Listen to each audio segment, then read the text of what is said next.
Ever set out with the best of budgeting intentions, only to reach the end of the month and realise that you've overspent? What happened? Did gremlins invade your bank account? Is the elf on the shelf really coming to life and using your debit card to do internet shopping while you sleep? Actually, I'm willing to bet that there is a much simpler explanation for you having gone over budget, and it's these commonly overlooked expenses. Let's take a look at them so that you'll never forget to budget for them again, and please do share the expenses that you think can be overlooked in the comments below.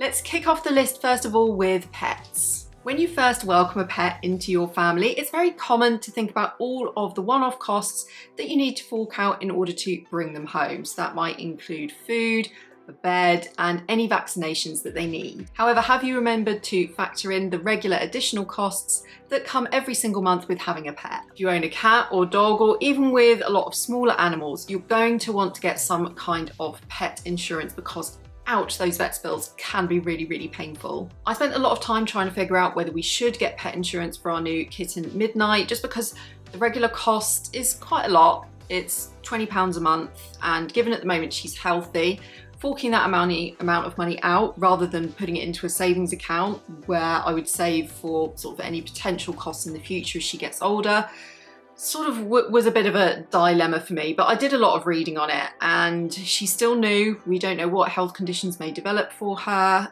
Vet bills can be extremely, extremely steep, and any new conditions that come along, if she's not already insured, then no insurance is going to cover that. That is a regular monthly commitment, and I'm also very aware that as she becomes an older cat, I'm sure that the insurance company is going to increase the monthly charge for that. Another cost that I have to factor in are food, kitty litter, because even though she is going outside every single day, she's still using the bathroom inside. That's her preference, that's fine. I like to buy the nice kitty litter because it's much easier to use and it's just far more pleasant in the house, it's less dusty. And then there's flea and worming treatment. And then for other pets, you've got to factor in things like tooth care and grooming. There's a whole host of additional costs that come with pet ownership. Our cat is probably costing us around £60 a month at the moment, and I also need to remember that she has to have booster vaccinations every single year. The next thing you may have forgotten to budget for is the real you. And this is quite a big one. A big mistake I identified with my own budgeting was that I was forgetting to budget for the real me. When you sit down to set a budget, you are in hyper-motivated frugal mode, but you're not going to stay in that mode all of the time. You'll be determined to get this budgeting thing right, and you'll sit down, you'll make a whole bunch of promises and commitments to the way that you're going to spend and the things that you're definitely not going to spend on at all. The trouble is then real life kicks in and real you kicks in, and a lot of those promises can end up going out of the window. You might get to a Friday night and your friends ask you out for drinks and dinner. Or maybe you spot a new pair of trousers that you really want, you've had your eye on for a while maybe, and finally they're in the sale. But being realistic about you and your spending habits, you could have made some kind of plan for this in a budget and made a compromise so that you had a certain amount of fun money budget to budget for the real you. Making lofty promises about changing your spending habits is fantastic, and if you've got the willpower, then good for you, that's fantastic. But you need to be realistic about who you are, what you like to do, and what your weekly, monthly routine is actually like, and then make a plan for how you will compromise on that so that it's affordable. Make a fun money plan in your budget so that when the real you comes out to play, you can afford to treat yourself on occasion. The next item on the list is travel. You've probably got a pretty good idea of what you spend on your regular travel, such as fuel costs or a train or a bus fare, and also maybe your annual holiday spend.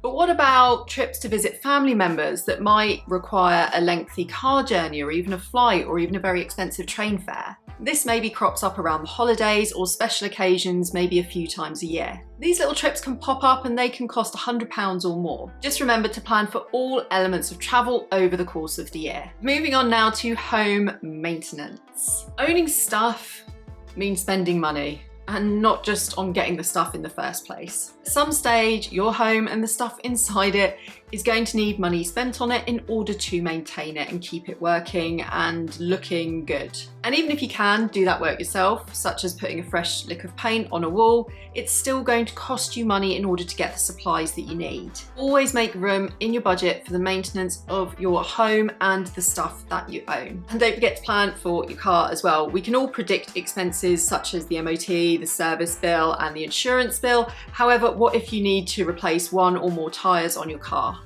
Or maybe you need to replace the brake pads. These costs sometimes come up unexpectedly, but oftentimes we can have a fairly good idea if we've been driving our car for quite some time and we haven't had to replace the tyres, we haven't had to replace the brake pads, we may have a fairly good idea that at some point that cost is going to come up and sting us. Moving on to replacing tech and household essentials. When you buy a brand new gadget, such as a smartphone or a laptop, it's incredibly exciting. It's shiny, it's new, it's got great features to try out. But even if you swear not to upgrade every single year just for the sake of it, there will come a point when that gadget stops working in the way that it has previously. Battery life may become less reliable, the gadget might be slowing down with the operating software. That's certainly something that I'm finding with my laptop at the moment. Maybe things are starting to break. For example, the keys on my laptop keep coming off. I keep having to take it into the Apple store in order to replace them. Maybe I'm too heavy-handed when I type. Whatever gadgets or devices you have in your home, at some point they may stop working. This is why having a sinking fund for things that you know might need replacing at some point is so useful. This is money set aside for expected costs to replace things that you think might need to be replaced in the next year or next 2 years. So for example, I said the other week on here, I have an inkling that our washing machine is not going to last forever, and we maybe get another year or two out of it. It's very old, it's over 10 years old, and it's just starting to show signs of a little bit of wear and tear. Maybe we'll get another couple of years or more out of it, we'll see. So your sinking fund is very different to your emergency fund. Your emergency fund is for things that came up unexpectedly. Your sinking fund is for where, hey, you know, I've had this laptop for like 7 years. I suspect that at some point I'm going to need to replace this laptop because it's slowing down, it's having various problems. So I'm going to start putting money aside for that expected cost for when the laptop gives up altogether or I've completely had enough with all of the issues that it's having. Another example of things that you might have to sort of replace occasionally are filters. So we have filters on the water and ice machine for our fridge freezer, and there's also a filter tap on the sink in the kitchen. These cost around £50 every time we have to replace them. We don't have to replace them every single month, but it is a cost that comes up regularly. So just make a little list of these things that you have to replace regularly that cost you money, or things that you expect might expire at some time soon that you might need to replace, and make a plan for how you're going to afford it. Moving on now to special holidays and occasions. It's not just Christmas and close family birthdays that need a place in your budget. Other special occasions that will cost you money include Easter, Mother's Day, Father's Day, and children's birthday parties that your kids get invited to. There's also weddings as well. Now, obviously, some of these things you can predict how many times that's going to crop up in a year. You know there's one Mother's Day, you know there's one Father's Day.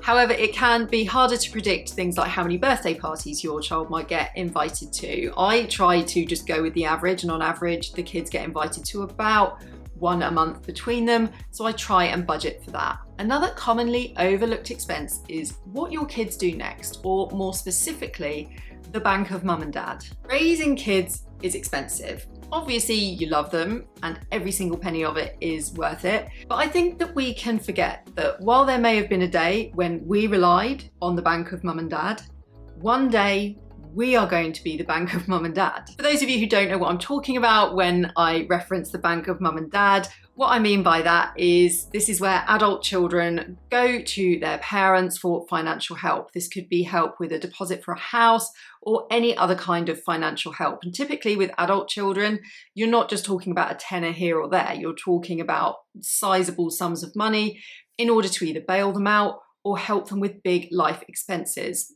Maybe a wedding, for example. Saving for your kids and the things that they might need at some point in the future is a luxury, particularly if your budget is tight. I don't think that it's something that you'll regret in the future if you can put that money aside now, even if your kids are only really, really young still. We've been putting money aside for our kids since they were babies. I know a lot of parents in the UK like to use a junior ISA because that is tax-free savings.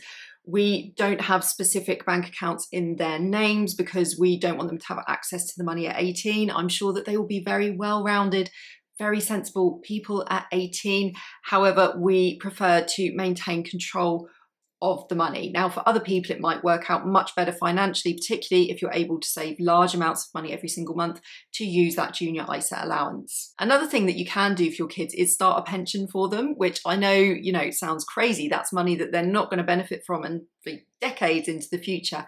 However, it's something that they may well come to be extremely grateful for. One great way to boost your kids' savings is to ask family and loved ones who like to buy them gifts to maybe contribute a little bit of that gift budget into your child's savings account. The longer savings, investments, pensions have to accrue interest, the more money is going to be in that pot over the years to come. Another forgotten expense is medical and dental bills. Luckily here in the UK, we have the NHS, which we do pay for out of our taxes. However, it's free at the point of use. But we do have some healthcare costs. Prescriptions cost money, and also adult dentistry costs money. And if you need really specific treatment, those costs can really add up. And if you want to swerve a waiting list in order to get an issue treated rapidly, then the costs of private treatment can really stack up. It's for these reasons that I think it's really important to make sure that you are budgeting for caring for your health and your teeth. You're investing in the tools that you need to look after your teeth,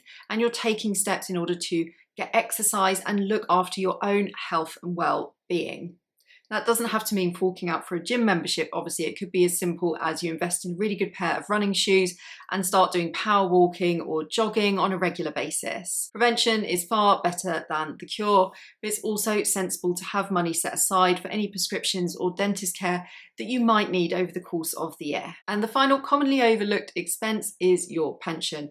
We call it a pension in the UK. In the US, I think you might call it a 401k. A fifth of Brits have no pension saved at all. And it's self-employed people particularly who may not have a pension because they're not getting auto-enrolled onto any scheme like an employed person would. They have to go out and find their own private pension and get that all set up. When you're young or even in the middle of your working life, it can be very easy to put off the cost of investing into a pension because that is a problem for tomorrow's you, not today's you. However, you are at a disadvantage if you give yourself less time to save into a pension, because this is one of those things where interest kicks in and the size of your pension can grow over time, even with small amounts paid into it right from the start of your working life. There are tons of advantages to having a pension. It's a long-term investment with tax relief that can reap rewards for you, provided you give the pot time to grow. Thanks so much for sticking with me to the end of this video. Please don't forget to give it a thumbs up if you enjoyed it and subscribe for more from me.